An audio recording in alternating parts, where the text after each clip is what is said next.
오늘 하나님이 우리에게 주신 말씀은 로마서 2장 1절에서 11절까지의 말씀입니다.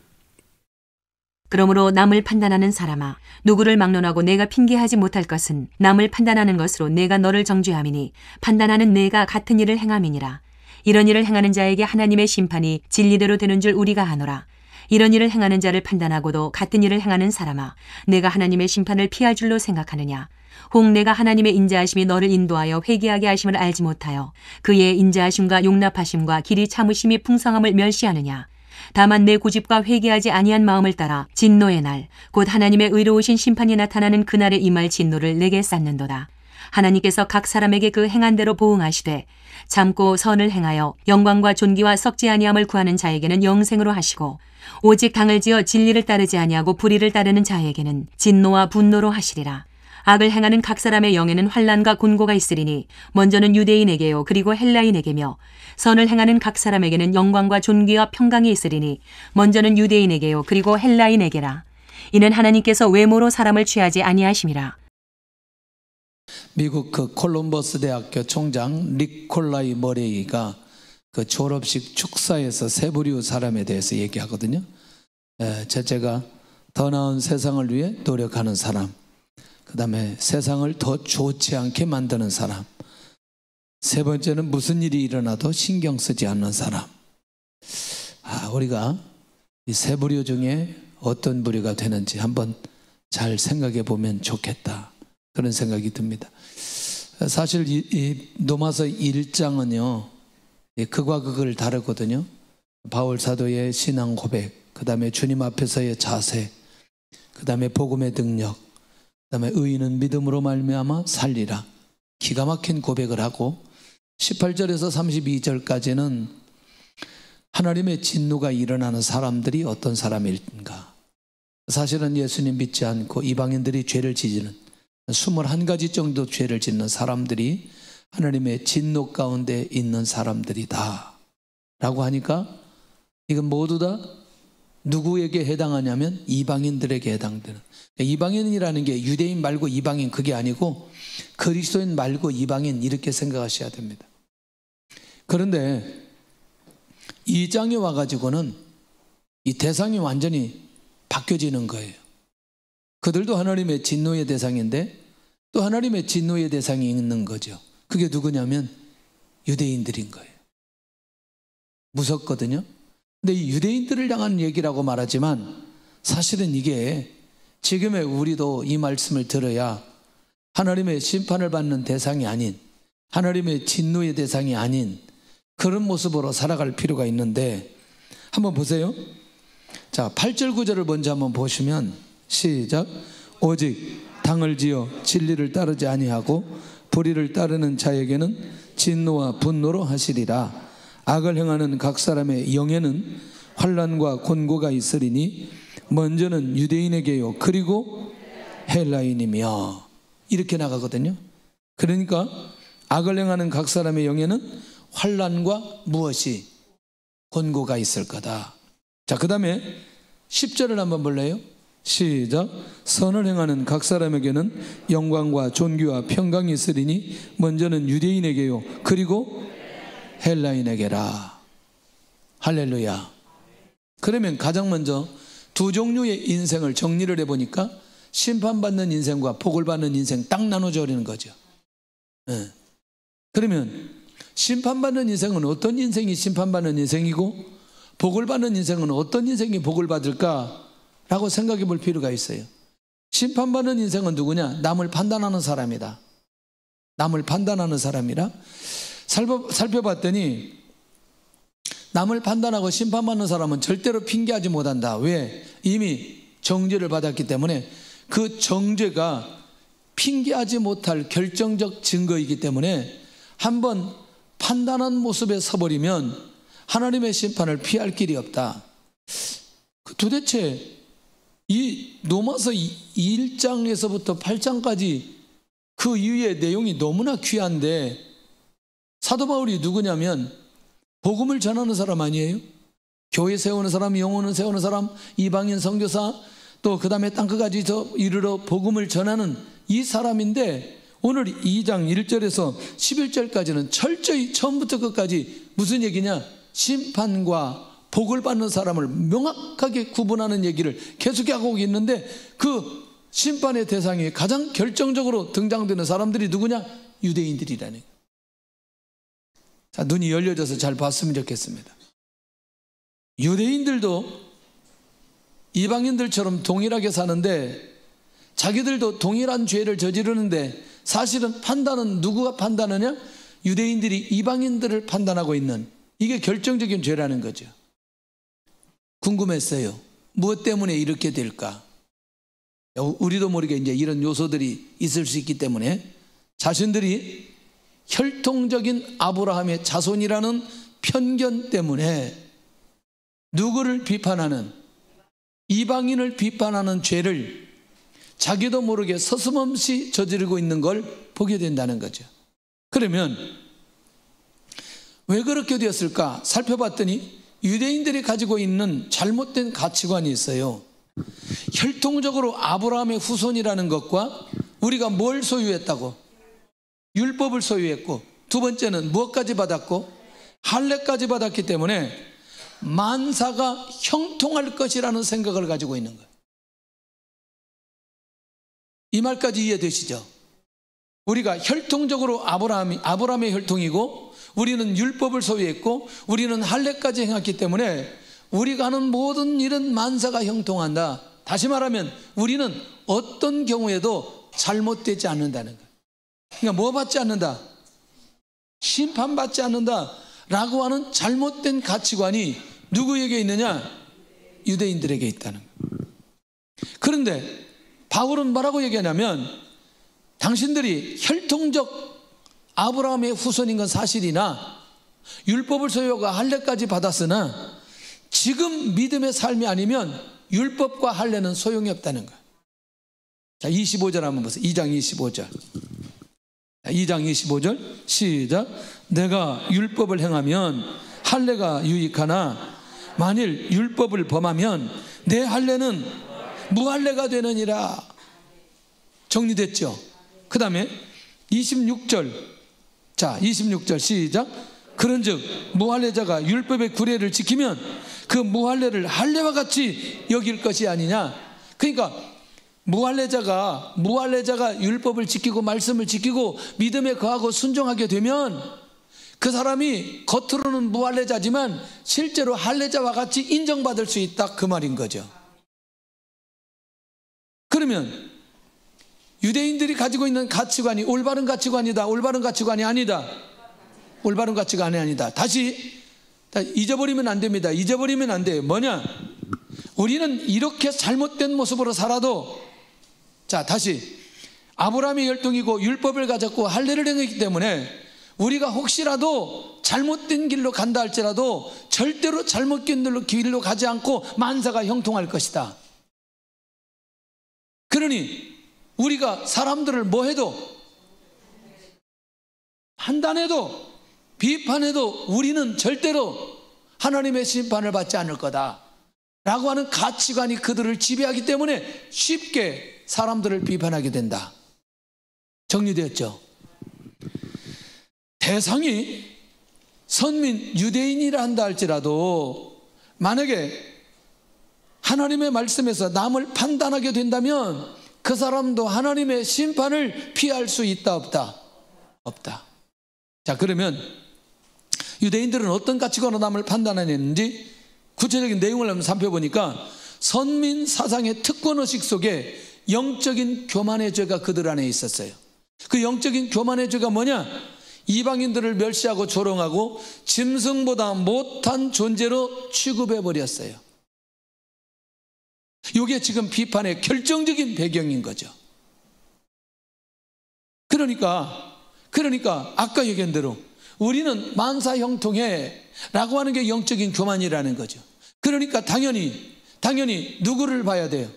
이방인들을 볼 때 비교의 대상이 돼야 안 돼요? 확실하게 되는 거지. 그 저들을 멸시하고 조롱하고 짐승보다 못한 존재로 취급해버리는 건 유대인의 입장에서는 잘못된 거다, 잘못되지 않은 거다? 잘못되지 않은 거다. 무시무시하잖아요? 너무너무 무시무시하잖아요? 이게 얼마나 무시한지. 그러니 우리만 구원받을 수 있고, 우리만 만사 형통할 수 있고, 우리만 하나님의 축복과 은혜를 받을 수 있다는 특권의식이 영적인 교만으로 이어지고, 그리고 이방인들을 비판하고 이방인들을 정죄하는 데까지 가버리게 되더라는 거죠. 이 무시무시함이 누구에게 나타나는 거죠? 유대인들에게 나타나는 겁니다. 유대인들에게. 결국 이방인들이 하나님을 섬기지 않는 것을 전제로 한 비판의식인데, 이방인을 향한 1장 18절에서 32절까지 이방인을 향한 하나님의 진노가 결국 바울은 누구에게도 있다? 유대인들에게도 있다. 그들도 절대로 피할 수 없다는 사실을 이제 사도 바울이 하나씩 하나씩 밝히는 거죠. 그러면 여기에 중요한 비밀이 하나 있잖아요. 바울이 가슴에 품고 있는 사람들이 누구예요? 이방인. 그러니까 사도 바울은 저 이방인들도 예수님 믿으면 뭐 받을 수 있다? 구원받을 수 있다. 근데 어떻게 짐승보다 못한 사람으로 취급해버리고 세상에 피해하고 멸시하고 조롱하고 이런 모습들이 어떻게 저 유대인들을 통해서 나올 수 있겠는지. 그러니까 결국 저 유대인들은 구원의 대상이 아니라고 이미 결정내버린 거죠. 누가? 유대인들이. 그러니까 그들을 비판하는 것도 어렵지 않은 거죠. 그러니 그들이 하나님의 진노가 임하는 건 누가 당하는 것처럼, 누가 진노를 당하는 것처럼, 예수님 믿지 않은 이방인들이 진노를 당한 것처럼 유대인들도 진노를 당할 거라는 얘기를 사도 바울이 그들 앞에 하고 있는 걸 보게 된다는. 할렐루야. 제가 이번에 중요한 얘기를 했어요. 어렸을 때는 아주 어렸을 때가 아니라 신학을 제가 할 때였는 것 같아요. 선교사님 집에 갔어요. 미국 선교사님이었어요. 근데 아내는 한국 분이었어요. 한국말을 잘하셨어요. 근데 제 기억 속에 저기 상계도에 있는 모 대학에 학생이 그 집에 간사로 있었어요. 집이 너무나 좋더라고요. 집 좋은 얘기를 하려고 하는 건 아니고. 그런데 그 언어와 이 태도의 모습이 제 평생에 잊혀지지 않는 거예요. 하대하는 것도 아닌데, 그렇다고 해서 말을 함부로 하는 것도 아니지만 태도의 모습을 보니까 거의 종에 가까운 거예요. 왜 이 기억이 안 잊어버려질까? 그러면 그들이 우리를 볼 때 우리가 어떤 대상이에요? 선교의 대상이에요. 제가 이번에 어떤 선교사님이 운전할 때 제가 그걸 나누었어요. 난 이걸 내가 경험했다. 우리 이 사람들 비하하면 안 된다고 나는 생각한다. 필리핀 사람들. 마지막 날이요. 우리 아이들이 바닷가에 갔다 왔는데 기사, 그 다음에 우리 일하는 친구들 다 불러가지고 같이 식사했어요. 근데 이상하게도 이분들하고 식사를 잘 안 하려고 하더라고요. 나는 이 문화부터 바꿔야 된다고 생각하고 그렇게 계속 얘기했어요. 무슨 말인지 이해할 수 있기를 원합니다. 엊그제 얘기 들어보니까 한국에 노동자가 없어가지고 비자를 지금 10년짜리를 줍니다. 외국인에게. 그래서 한 10만 명이 지금 아주 신속하게 들어온다는 거예요. 그런데 우리의 생각에 그렇게 들어와서 일하는 그들에 대해서 우리가 어떤 인식과 어떤 시각을 가지고 그들을 바라보고 있는지에 대한 감각이 우리 안에 필요하다. 제가 미국을 몇 번 안 갔거든요. 몇 번 안 갔는데 제가 이미그레이션 통과를 하거나 또 뭐 어떻게 이렇게 저렇게 만날 수 있는 기회가 있어요. 근데 겉으로 지금까지 표현을 안 했지만 제가 모멸감을 느끼는 표습들을 몇 번을 봤어요. 제가 동양인에 대해서 수치를 느낄 수 있을 정도의 모멸감을 느끼는 것을 제가 경험했어요.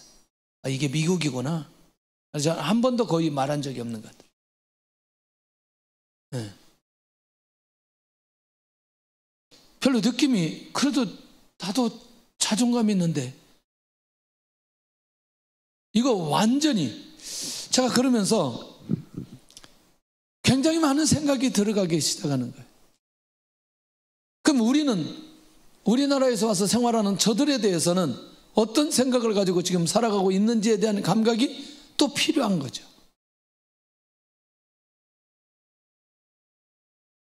눈이 열릴 수 있기를 원합니다. 무슨 말인지? 그러면 그들은 어떻게 하나님의 심판을 받느냐? 그 심판은 하나님의 말씀대로 진행된다는데, 그 말이 아니라 바울이 말하고 싶은 게 아브라함의 혈통이 기준, 심판의 기준이 아니라 지금 악한 일을 행하는 그것이 심판의 기준이라는 거예요. 지금 어떻게 비판하고, 어떻게 정죄하고, 어떻게 이방인들에서 어떻게 폄하하고, 그것이 기준이 되어 하나님의 심판을 받게 된다, 그 말인 거죠. 오늘은 첫째가 3분의 2니까 둘째로 안 넘어간다고 신경 쓰지 마세요. 아까 끝날 때까지 첫째였어요. 고린도전서 5장 10절 시작. 우리가 다 반드시 그리스도의 심판대 앞에 드러나 각각 선악간에 그 몸으로 행한 것을 따라 받으려 함이라. 할렐루야. 할렐루야. 자, 그러면 이제 두 번째로 사도 바울이 넘어가는 거예요. 넘어가는 거. 그게 뭐냐면 심판을 유보하신 하나님을 멸시하지 말아라. 그게 무슨 말이냐면, 하나님의 심판 얘기를 하고 비판하는 사람들에게 심판한다고 얘기하는데, 하나님이 바로 심판하지 않고 그 심판을 유보하는 그 하나님에 대해서 멸시하지 말아라. 하나님이 역사하지 않는다고 말하지 말아라. 심판이 끝났다고 말하지 말아라. 이렇게 멸시하지 말아라, 그렇게 말하고 있는 내용이, 첫 번째가 뭐냐면 하나님의 인자하심을 멸시하지 말아라. 하나님의 선하심과 너그러우심을 멸시하자도록 하는 바울인데, 이렇게 하나님의 인자하심이 나타났다고 해서 진노의 대상에서 제외된 것이 아니라 기다리시는 하나님인 것을 기억해라. 그러니까 계속 이제 나오는 내용은 뭐냐면, 뭐 하도록 하기 위해서? 회개하도록 하기 위해서. 진노의 대상에서 제외된 것이 아니니까 기다리시는 하나님이기 때문에, 그것 때문에 하나님 멸시하지 말아라. 두 번째는 하나님의 용납하심을 멸시하지 말아라. 하나님의 용납하심이 심판이 끝난 것으로 판단하지 않아야 되는데, 결국 이게 핵심이 뭐냐면 기회를 주셔서, 결국 그들에게 은혜로 회개의 기회를 주셔서 하나님 앞에 돌아올 수 있는 기회를 그들에게 주신 것 뿐이지 심판이 끝난 건 아니라는 거예요. 하나님께서 지금 심판을 더디하는 것 때문에, 심판을 유보한 것 때문에 절대로 하나님 멸시하지 말아라. 세 번째, 하나님께서 길이 참으심에 대해서 멸시하지 말아라. 궁금했어요. 길이 참으신다. 이게 뭐냐면 복수할 권리가 있는데 그 권리를 사용하지 않는 것에 대해서 하나님을 멸시하지 말아라. 하나님께 심판을 피할 수 있는 기회를 절대로 놓치지 말아라.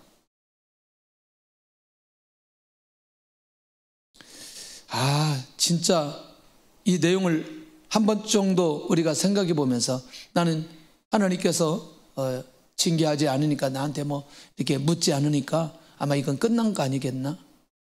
계산된 거 아니겠나? 하나님의 심판을 피한 거 아니겠나? 뭐가 해결이 되지 않았는데? 그렇지, 죄 문제 해결되지 않았는데. 죄 문제가 해결되지 않았다는 건 뭐? 회개하지 않았다는 거. 회개하지 않았다는 거. 근데 하나님께서 바로 심판한다? 바로 심판하지 않는다.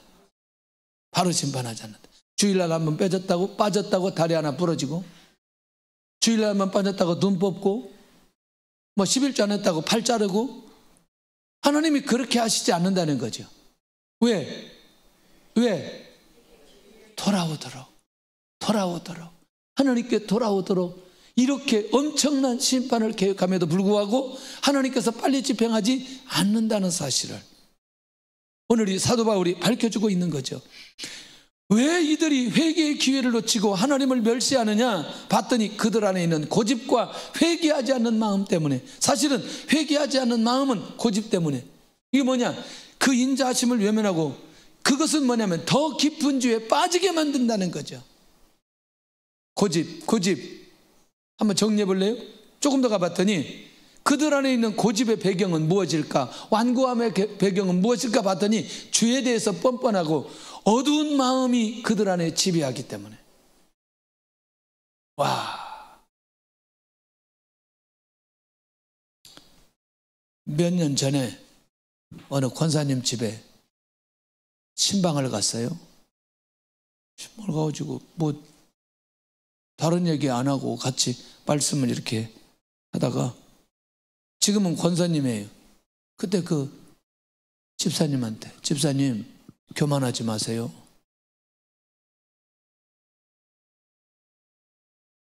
아니 신방 와가지고 대놓고 교만하지 마세요. 내가 오늘 성가대한테 권사님 교만하지 마세요. 집에 가가지고 신방 와가지고, 신방 오면은 축복기도나 해주고 말씀이나 주시지, 와가지고 교만하지 마세요. 이게 쉬워요, 어려워요? 아니 받는 사람이 어려운 게 아니라 전하는 사람도 어렵다니까 이게. 아 진짜. 그랬더니 맞아요, 내가 교만했어요. 그랬더니 막 우는 거예요. 끝난 거죠. 그건 뭐냐면 그 안에 완고함이, 강팍감이 있지 않기 때문에 그 말을 하나님의 음성으로 듣게 되어지는. 나중에 또 다른 기회가 있어서 갑자기 하나님이 감동을 주세요. 그래서 전화에다 대고, 권사님은 왜 돈의 주인이 권사님이에요? 그 다음 말이 중요하잖아요. 목사님이 보셨으면 정확하죠. 알겠습니다. 내려놓겠습니다. 이거는 마음이 완악하지 않다는 거예요. 제가 이번에 우리 아이들을 통해서 굉장히 주신 은혜가 많이 있습니다. 감동이 되고 감사하기도 하고, 이 아이들이 강팍하지 않다는 거예요. 한 아이가 가기 전부터, 2년 전부터 제가 그 아이가 뭘 하려고 하는지를 알았어요. 그러니까 제가 이 아이하고 이거를 하려면, 이걸 정리를 하려면 이 아이의 근본이 해결되지 않으면 안 되는 거예요. 이 학생이. 내가 이미 알고 있는데 역시 거기서도 첫날 그렇게 고백하는 거예요. 자기는 이렇게 하고 이렇게 하고 이렇게 하겠다고 얘기를 해요. 그래서 그게 하나님의 뜻이냐 물어봤어요. 하나님의 뜻은 아니에요. 그럼 누구 뜻이냐 그래? 내 뜻이라는 거예요. 그러면 그게 하나님의 뜻인지 아닌지, 그리고 하나님의 뜻대로 할 건지 안 할 건지 오늘 밤 기도해라. 그 다음날 글을 딱 올렸는데 완전히 마음이 바뀌어진 거예요. 그리고 바뀌어진 마음으로 글을 올렸어요. 사실은 이번에 많은 아이들을 하나님께서 손을 봤지만, 많은 학생들을 손을 봤지만 걔를 특별히 손을 봤어요. 저는 제가 손본 건 걔를 손봤고, 하나님은 다른 애들을 손봐주시고. 이 아이들의 고백이 일반적인 고백이 아닌 거예요. 들어보셨잖아요. 이게 학생들 수준에서 고백되는 내용이 아니라니까요. 왜냐하면 이 아이들이 자라는 과정 속에, 특별히 가브리엘 이 자리에 앉아서 끊임없이 여기에서 말씀을 듣고 영적으로 수준이 있든 없든 그들 마음이 부드러운 마음이 되어 있어서 어떻게 얘기를 해도 그 말씀을 받을 수 있는 토양의 준비가 된 거예요. 한결같이 정리를 해보니까 다 기도하는 자녀들인 거예요. 기도하는 자녀들이. 어느 애는요, 너는 무슨 학교까지 넌 들어가. 근데 그대로 본인도 그렇고 부모님도 그렇고 그걸 하나님의 음성으로 듣고 결정해버리더라고요. 왜? 내 안에 이 상황을 하나님의 음성으로 듣고 그걸 그대로 받으니 다른 사람보다 훨씬 더 되돌아가지 않고 빠른 길로 가게 되어지는. 정말 애들이 얼마나 순수하냐면 우리 뭐예요? 이런 걸 묻지를 않아. 일단은 얘들은 계획이 필요 없는 애들이에요. 근데 누가 고민하느냐? 선생님들이 고민하는 거예요. 우리 계획이 뭐냐는 거예요. 우리 계획 없다는 거예요. 근데 이번에 애들만 할 수 있는 일만 한 거, 애들만 할 수 있는 거, 애들만 할 수 있는 거, 그게 뭐예요? 노는 거. 그러니까 첫날 가가지고 이제 애들하고 놀고 예수님 영접하고 교회에다 다 모아놓고 이제 차를 타고 와야 되는 거예요. 저랑 같이 차를 타고 오는데 애들이 수도 없이 차에 와가지고 차가 떠나야 되는데 차를 못 떠나게 만드는 거예요. 이게 며칠 있었던 게 아니고 그냥 하루 놀았던 거라니까 이게.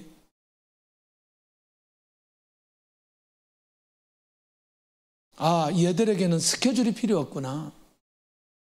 얘들이 가장 잘하는 것만 하게 만들면 되는구나. 그러면 걔들은 그렇게 알고 따라오는 거지. 근데 열매는 다른 쪽에서 맺어요. 오늘 우리가 혹시라도 이 부분에 나는 다른 사람보다 내가 너무나 고집이 세서 완고해서 강팍해서 어떤 말씀이 들어오지 않고 회개 자리로 가지 못하고 이게 고민이 된다면 한 번 정도는 오늘 우리의 마음을 기경해서 회복시킬 필요가 있다. 하나님의 말씀 안에 거하시기를 바라고 믿음 안에 거하시기를 바라고. 근데요, 또 이게 상황에 따라서 어른들이 다른 거예요.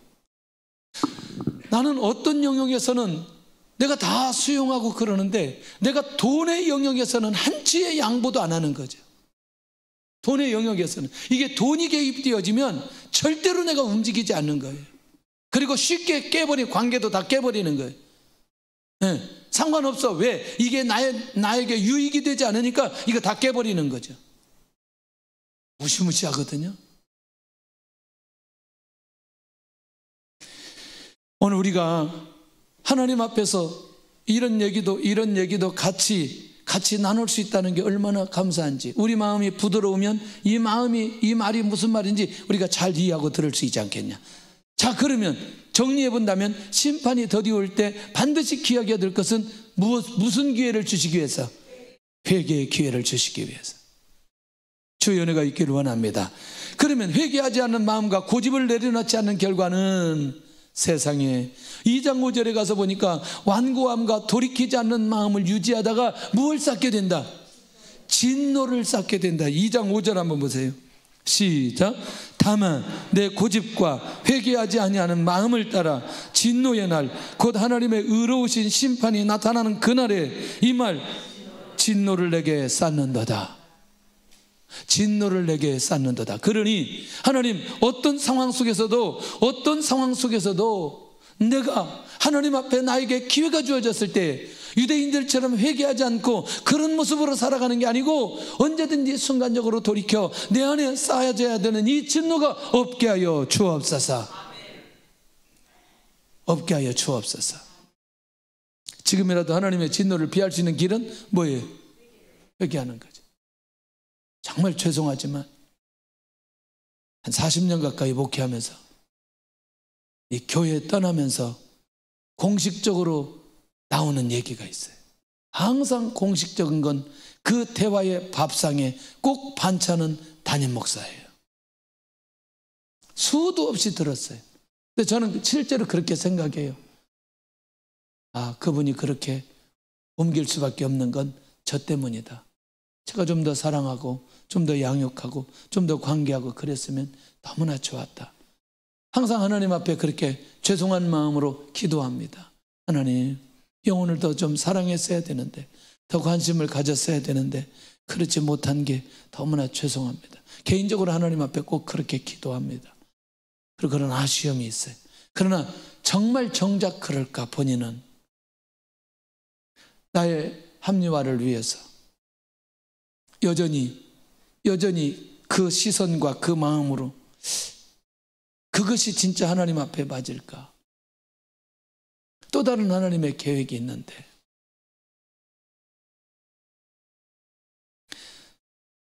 이거 이제 이렇게 하면 설교가 길어지는데 김영현 목사님이 이제 그 청년 때 있었던 교회 이제 와가지고 우리 교회 와가지고 결혼식 했지, 신학했지, 목사 안수 받았지, 그 다음에 애 둘 생겼지. 그런 이제 본교회를 찾아갔어요. 너무나 그런 이제 혹시라도 자기 안에 막 울으면 어떨까 막 그런 마음으로 딱 찾아갔는데 그런 마음이 아닌 거예요.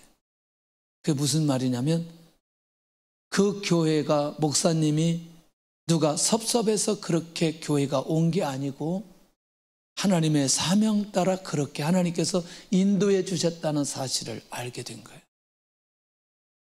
만약에 거기에 계속 있었으면 신학을 하고 목사 안수를 받고 사역의 길로 갈 수 있는 상황들이 아니기 때문에 하나님께서 자리를 옮겨주시고 그리고 그 일을 통해서 하나님께서 사역자로 세워주셨다는 사실을 감각적으로 알게 된 거예요. 이 말이 무슨 말인지 이해되시죠? 그러니까 우리는 우리가 생각하는 그 고집, 그 생각하는 편견, 이것들을 내려놓지 않으면 하나님께서 일하시는 것을 전혀 하나님께서 말씀하시고 하나님께서 기회 주시는 걸 다 놓치고 갈 수 있다는 사실을 기억해야 된다는 거죠. 주의 은혜가 있기를 원합니다. 그러면 심판의 기준점은 뭐냐? 오직 당을 지어 진리를 따르지 않고 사는 자들에게 심판이 있는다. 악한 자들끼리 무리를 지어 복음을 거스리고 거절하는데 이게 뭐냐면 순종하지 않고 목전에 있는 이익에만 매달리는 인간의 비열한 성품을 가진 자들에게는 하나님의 심판이 반드시 임하게 되어진다. 예, 진리를 따르지 않고 당을 지어서 2장 8절 한번 보겠습니다. 아까 우리가 봤던 대로 시작. 오직 당을 지어 진리를 따르지 아니하고 불의를 따르는 자에게는 진노와 분노로 하시리라. 할렐루야. 기준은 간단해요. 결국 복음을 따르지 않고 복음을 거스리고 당을 지어 하나님의 뜻대로 하나님의 말씀대로 살아가지 않는 자들에게는 하나님의 심판이 있게 된다. 두 번째는 불의를 따라가며 말씀과 공동체와 함께하지 않는 자들에게 왜 그러느냐 봤더니 요한복음 8장 44절에 이 모습은 마귀에서 나왔고 세상에 보시되기 때문에 세상과 보시되어 있기 때문에 말씀 앞에 공동체 앞에 함께 갈 수 있는 힘이 그 안에 있지 않는 거죠. 진리를 쫓기에는 마음과 행동이 너무나 멀리 와버렸어요. 그러니까 하나님의 심판이 일어날 때 피할 수 없는 상황이 될 수밖에 없다는 사실입니다. 조금 힘들고 어려워도 하나님의 말씀 안에 꼭 함께 하시기를 바랍니다. 하나님의 말씀 따라 꼭 살아갈 수 있기를 원하고 힘들고 어려워도 공동체 방향과 기도 제목과 꼭 함께 할 수 있기를 원합니다. 큰 은혜가 있게 될 줄로 믿습니다. 아마 시간이 지나가면서 교회를 통해서 큰 놀라운 역사가 일어나게 될 줄로 믿습니다. 이번에 같이 갔던 우리 한 분 중에 이런 분이 있어요. 마음속에 그런 생각을 했다는 거죠. 아니 왜 우리 목사님은 저렇게 외부에 관심이 많을까? 그런 생각을 했는데 이번에 가서 완전히 달라졌다는 거예요. 그게 뭐냐면 이게 외부 사역이 아니고 우리 모든 사역과 연결이 되어져 있구나. 연결이 되어져 있구나. 결국 거기 가서 회복된 게 누가 회복됐어요? 누가 회복됐어요? 누가 지금 인물들이 나왔어요? 우리 아이들이. 요 얘기를 하면 하루 종일 해야 된다니까. 아니 이것부터 지금까지 그동안 수도 없이 우리가 단기를 다니고 사역을 다니고 전도하고 이런 일들 속에 주어진 은혜와 응답들은 너무나 많이 있다. 내가 지금은 이해할 수 없지만 이 겨울에 왜 사실은 이런 것도 있어요. 이걸 한번 설명해야 될 필요가 있어요. 본래 영어 캠프를 하려고 했는데 영어 캠프를 하려면 30명이나 40명 조가 되어야 이게 재정이 해결이 되는 거예요. 재정이 해결이 되지 않으면 교사를 쓰고 그 다음에 우리가 거기서 그 음식을 먹고 이런 비용이 이게 해결이 안 되는 거예요. 해결이. 근데 20명이 딱 되니까 이거 영어 캠프로 가는 게 아니고 이거는 차라리 단기로 가야지 이게 해결된다는 그 지혜를 주시는 거예요. 그래서 기도하다가 그러면 이번에는 영어 캠프가 아닌 단기로 가야 맞다. 그 기도해 보니까 이 가정에서 굉장히 보내는 것도 어려운데 얘들하고 약속한 게 있잖아요. 우리가 좀 지원을 하면 좋겠다. 20명, 24명 교회에서 우리가 지원하면 좋겠다. 그래서 50%는 교회에서 지원했던 이유도 이제 그런 것들이죠. 그러니까 이런 것들도 일부러 영어 캠프로 시작했다가 왜 단기로 갔느냐, 이 바뀌어진 것 때문에 또 어려운 분들이 또 있을 수 있다는 거죠. 근데 이 설명을 제가 구체적으로 할 수가 없었던 거죠. 그럼에도 불구하고 공동체가 그렇게 방향을 정하면 거기에는 뭔가 뜻이 있겠지 하고 하나님의 인도 받아가 볼 필요 있는 거 아니냐는 거예요. 할렐루야. 굉장히 이 부분도 우리에게 중요한 부분이라고 생각합니다. 지금 계속 긴장하면서 은혜를 못 받는 건 둘째로 언제 넘어가느냐. 지금 이분들은 지금 그 둘째 곧 넘어갈 테니까 조금만 기다려요. 이들을 향한 하나님의 심판의 내용은 하나님의 진노와 분노로 뭐 하신다? 심판하신다. 하나님의 심판이 강력하고 크다는 것을 사도 바울이 강조하고 있다. 하나님의 진노와 분노로 누구를 심판한다? 누구? 유대인들의 심판의 내용의 핵심이 뭐? 이방인들에 대한 심판, 비판. 예. 그러니까 사실은 이방인들의 구원이 열려져 있는 바울에게 있어서는 이들의 이 비판이 절대로 그대로 가서는 안 된다는 거예요. 네, 두 번째, 어떤 사람에게 복을 주시느냐? 영광과 존귀와 영생과 평강의 복을 누구에게 주시느냐? 첫째가 참고 선을 행하는 모든 자들에게 주시는 놀라운 은혜. 진리를 믿고 진리 가운데 거하고 진리를 선포하는 사람에게 하나님께서 이런 놀라운 복을 약속해 주셨다는 거예요. 하나님께 경배하고 영혼을 살리고 세우는 사람에게 이런 영광, 존귀, 영생, 평강을 세상에 하나도 아니고 이렇게 세트로 시리즈로 그에게 주신다. 참고 선을 행하는 모든 자들에게. 할렐루야. 할렐루야. 오늘 이 복을 받을 수 있기를 원합니다. 그러면 참고 선을 행하는 게 뭐냐? 구체적으로 주님의 말씀을 사명으로 붙들고 사는 사람에게. 너무나 이제 이 얘기를 듣다 보니 무슨 생각이 드냐면, 나는 지금 직업이 있고, 나는 지금 사업을 하고 있고, 나는 지금 학교를 다니고 있는데, 근데 기가 막힌 일이 벌어질 수 있어요. 내가 이 마음을 가지고 살아가잖아요. 내가 선교지에 가지 않아도, 내가 전도 현장에 가지 않아도 내가 하고 있는 그 일을 통해 사람을 만나게 되는데, 예수님을 안 믿는 사람에게 예수님 믿게 하고, 사명을 잃어버린 사람에게 사명을 깨닫게 만들어주고, 선교의 비전이 없는 사람에게 선교의 비전을 심어줄 수 있다는 거죠. 나에게 이 감각이 있는 사람은. 이 말 이해되시나요? 모두 다 선교지에 가야 되고 전도 현장에 가야 되고, 그것만이 아니라 내가 이걸 감각적으로 가지고 있는 사람은 그렇게 나누고 영혼들을 그렇게 세워갈 수 있다는 거예요.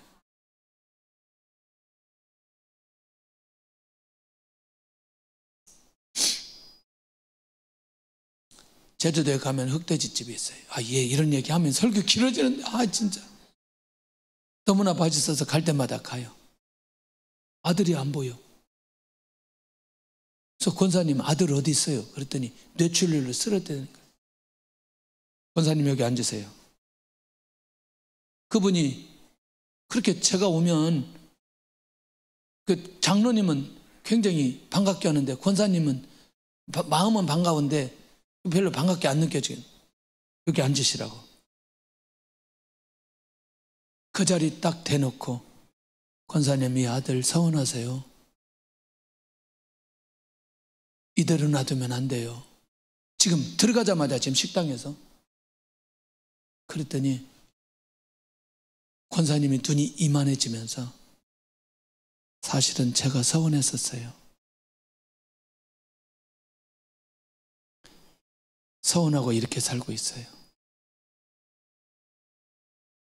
그분 제가 서운했는지 제가 어떻게 알아요? 어디 있어요? 대구에 있대요.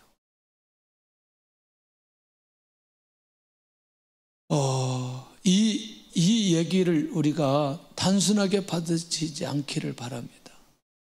제가 이분을 자주 만나서 양육은 하지 않았어도 이 한 대화 안에 모든 게 들어있다는 거죠. 이해되시나요? 사업하시는 분이, 직장생활 하시는 분이 이 감각이 우리 안에 있다. 놀라운 역사가 일어날 겁니다. 재생산의 역사가 일어나는데, 결국 그건 가슴에 주님을 향한 불붙는 열정과 사명 따라 살아가게 되면 주님의 제자가 나오게 되어져 있어요. 재생산의 역사가 일어나게 되어져 있어요. 이번에 우리 장 목사님, 장성교사님하고 사모님하고 지금 이 졸린데 1시 반까지 같이 이걸 나눴어요.